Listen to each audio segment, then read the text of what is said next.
Doddi, 1-0 sigur sem kom alveg í lokin, hvernig var tilfinningin þegar dómarinn flautar á vítaspyrnu?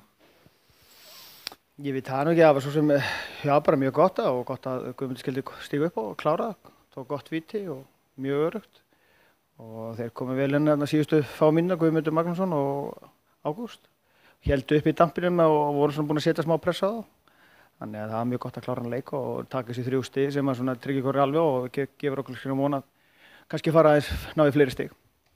Þetta ekki í fyrsta skiptið þar sem að skiptingar á þér undir lokin borga sig. Þið voru farin að setja annars mikla pressu á það eftir að þeir voru kannski búin að vera svona ívið betri í seinni hálfleiknum.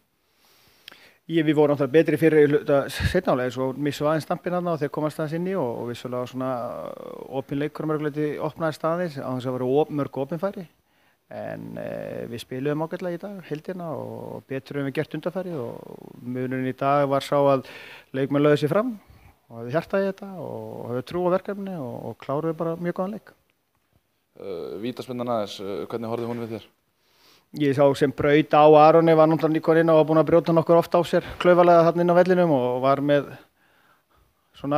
ákafur og mér sýnist hann hlaupa svolítið í hann. Ég sá það náttúrulega ekki alveg nógu vel til að dæma alveg 100% vítu en þeir sem stóðu næri vildu meina þannig að hlaupið Aron niður og réttilega dæmt vítaspyrnu en ég get ekki dæmt það sem ég stóð.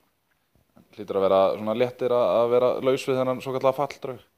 Já, það var svo vissulega langsótt að kannski þannig en það er náttúrulega leiðast en það væri náttúrulega bara fínt fyrir okkur að ná í fleiri stig og halda því áfram og við erum svo sem unnið jafn marga kannski leiki og síðust ári við erum ekki eins mörg jafntefli og við erum svo sem verið að spila líklega betur á mörgu leikjum heldur en kannski heildin í síðust ári en segi það við erum ekki kannski búin að ná eins mörg stig og höfum dreymt um.